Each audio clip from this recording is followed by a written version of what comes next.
Welcome to the Tech Blog Writer Podcast, your guide to future tech trends and innovation in a language you understand. Now, over to your host, Neil Hughes. Greetings and salutations. Welcome back to the Tech Blog Writer Podcast. Got a random question for you all listening today. Do you remember the days of removing the ball from a trackball mouse that were impossible to use? They weren't like the traditional mouse. There was like this big triangular thing with this ball that just sat in the middle. Well, yesterday I had an epiphany that these were actually a control unit from Westworld. So if you're listening to me now and you have a drawer with an old trackball mouse in it, release that ball and then watch Westworld. You can thank me later. Speaking of Westworld, I won't reveal any spoilers, but what a fantastic cautionary tale it has been about the negative aspects of allowing a corporation to store a massive server of human data that it's been collecting from its users over the past 20 years or so, and how corporate executives were trying to export the data back to the outside world. Makes you think a little bit, doesn't it? Now, as many of you know, I always ask for feedback, industry insights, comments about an episode, photos of where you listen to the show so I can see the world through your eyes, or just ask me a question. Now, you have all been incredibly busy, so I thought it would be a great opportunity to mix things up a little bit and do a quick solo show where I take time to speak with you all and answer any questions. If it's a success, maybe I could do this once a week. So instead of speaking to the guests, I actually get to speak to each and every one of you. And maybe along the way, I'll reveal a little look behind the curtain at what goes on behind the scenes at this podcast. For example, finding guests and researching them, their backstory, and what value they could bring takes much more time than recording and publishing the show. So publishing 7 interviews per week can be a little bit exhausting. But hey, I love what I do, so no complaints from me. And the reason I bring this up is that Larry Ratner in Chicago, he emailed me last week saying, "Hey Neil, how far in advance do you record your podcast episodes? As an aspiring podcaster, I would love to know how you work." Well, Larry, I currently have 7 guests per week scheduled in until the end of August, which is a great problem to have. And typically, I am 1 week ahead, so that gives me a 5 to 7 day buffer. And the reason I do that is, if I ever get taken ill with man flu, lose my voice, or something like that, I still have a couple of days where the episodes are in the can and I don't need to worry about it. But equally, the content is still fresh. So before I went on holiday, for example, I recorded 14 shows, 14 interviews in a week to ensure that I had plenty in the can. So while I was away on holiday, I could just switch off, put the tech down and enjoy the great outdoors. However, since I've returned, my hopper is now empty again. So I think it's going to be a pretty busy week next week to enable me to get 7 shows in advance again. So I hope that answers your question, Larry, and it probably makes it a little bit clearer for other people listening too on how I work. Where do you listen to the show? On a walk or run? When cooking or washing the dishes? At the gym? Walking the dog? Or is the Tech Blog Writer Podcast the soundtrack to your commute? Why not let Neil know by tweeting him at Neil C. Hughes, or say hello on the Facebook page at www.facebook.com/techblogwriterpodcast. Next up, we have an email from Absalon in France, and he asks, "Neil, do you charge your guests to appear on the show? And if not, how do you make a living?" Well, Absalon, I'm kind of glad you asked this question because I think it's so important to state that no guest will ever pay to come on this show. I just think that going down that road will mislead listeners, and it's just not the right path for obvious reasons. It just feels incredibly icky. And I do take serving my loyal listeners very seriously and leading through trust and transparency. I'm motivated by one thing. I look for valuable stories from my guests and how tech has transformed their lives, their business, and created opportunities so that we, the listener, and I include myself in that, can learn from their experience and take away a little value. And let's be honest, that's something you can't get from listening to the top 10 downloaded songs on Spotify or iTunes. And I think that's why we all love podcasts, isn't it? Because we can passively learn whilst doing other things, whether that be at work or at the gym or taking the dog for a walk or just sat on a plane or a train. As a tech guy that spends far too much time staring into a black mirror though, there is a side of me that feels guilty that I don't read as many books as I should.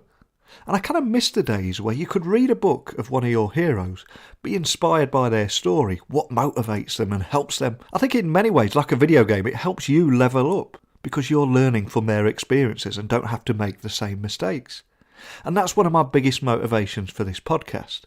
If both myself and the audience can learn lessons from every guest who are located all over the world, then that's got to be a beautiful thing, right? And a great example of how technology works best when it brings people together. So, Absalon, I don't charge and never will charge a guest for coming on this show.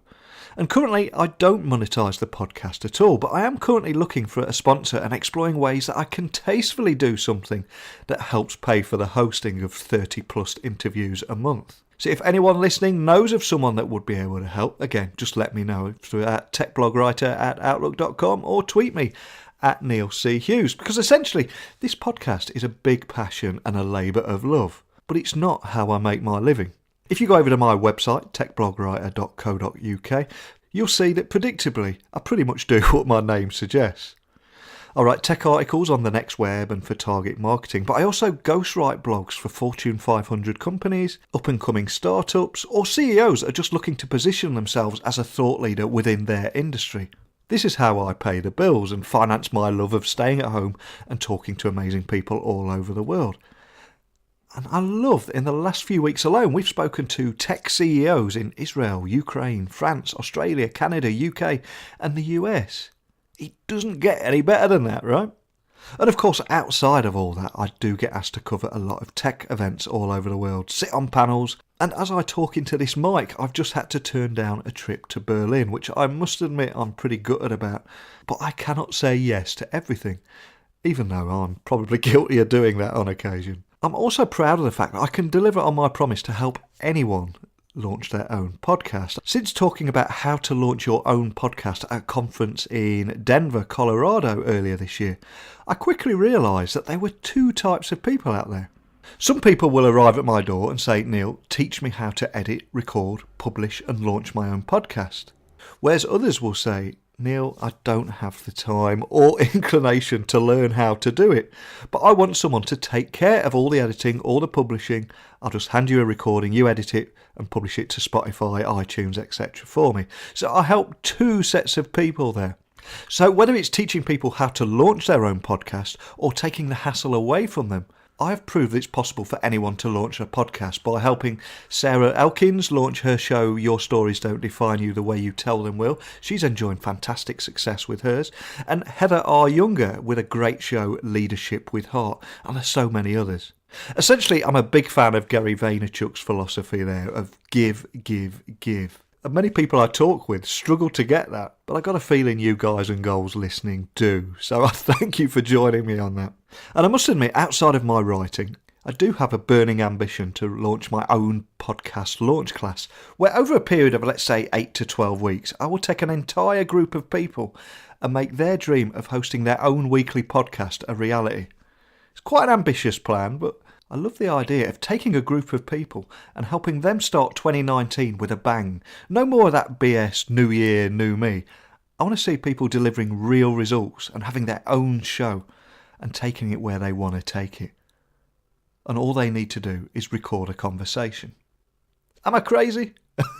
I'll let you be the judge of that, but as always, email me if you'd like to know more about those ambitious plans before I launch them. Do you want to appear on the show, or do you have any questions for Neil? Remember, you can reach him at techblogwriter@outlook.com or visit his website at www.techblogwriter.co.uk. I also received an email this week from Harry Kennedy in Minneapolis, who says, love the show, Neil, and how you tell your guests in most interviews, I have to ask the question. So, I have to ask you the question, Neil. You get to speak to a different guest every day from all over the world about how tech is transforming their industry and the rise of edtech, martech, fintech, legal tech. But what big trends excite you, Neil? I never even realised I say that a lot, do I? Do I always say, I have to ask the question?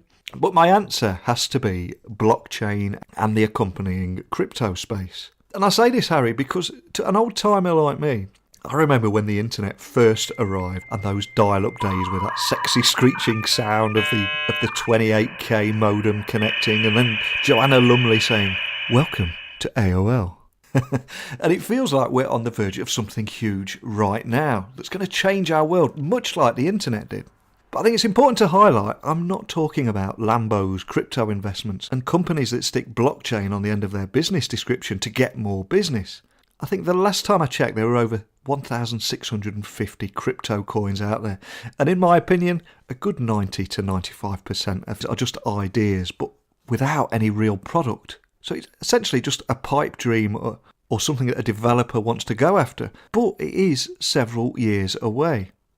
So sorry to go around the houses, Harry, but what does excite me is that how the crypto hype of 2017 has now died down and crypto and blockchain examples with real world cases are being used and they're starting to emerge now. So although I'm not the biggest fan of Coinbase and their high charges, they're essentially positioning themselves as the AOL of crypto. And this is so important because mainstream adoption is what is holding this space back right now. This tech cannot move forward and make a difference if it's just frequented by tech and geeks sneering at everyone that doesn't get it. We've got to educate everyone and ensure everyone comes along for the ride. So when Coinbase hinted that they're considering adding 5 coins to their network, which was Cardano, 0x, Stellar Lumens, Zcash and the basic attention token, you have to pay attention as to what's unravelling before our eyes. Big change and adoption's not going to happen overnight. But what we're seeing here is giant leaps forward being made. If you're remotely interested in what's happening, look up Stellar Lumens and the great work that Jed McCaleb and his team are doing.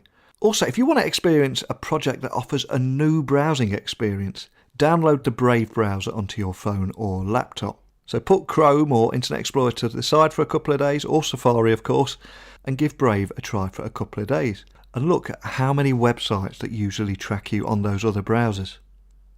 Essentially, the Brave browser blocks ads and trackers by default, so you can browse the web faster and more safely.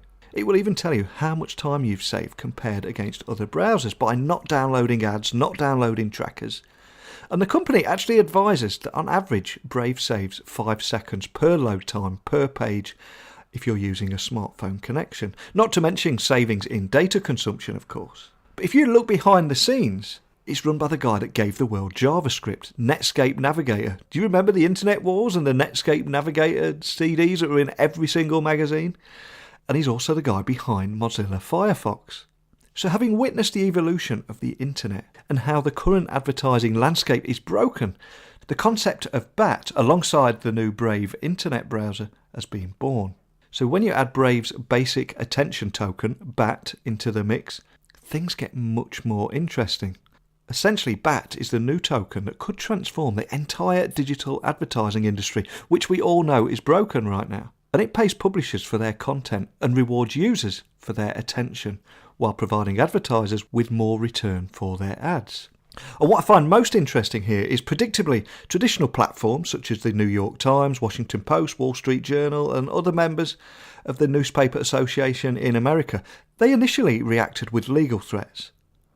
But recently, in a dramatic U-turn, the Dow Jones Media Group recently revealed that it's now experimenting with this blockchain platform and embracing the new Brave browser and how it aims to reward readers for engaging with their content. This is a real-world solution to a broken system. So download it and give it a try, just to educate yourself on what's happening out there. And you'll find lots of download links to it on my site, which also helps support this show. But only do it if you're interested. Because I think in a post-Cambridge Analytica world where we're increasingly asking, who owns our attention? Who owns our web browsing experience? Who gets paid? Essentially, if it's not us, then we are the product. And what Brave and BAT are doing, they're saying maybe it's time that we get paid. Sorry about my impassioned rant there, Harry, but when you ask what tech I'm passionate about, you might regret letting me out my box.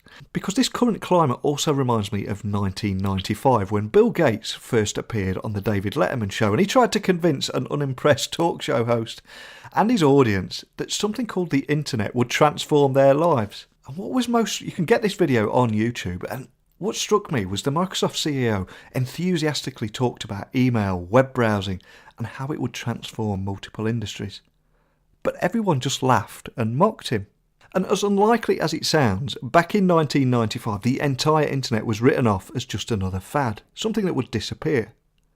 But we all know what happened next, as household names such as Blockbuster Video, Kodak, and entire industries crumbled by failing to listen and adapt to the big changes.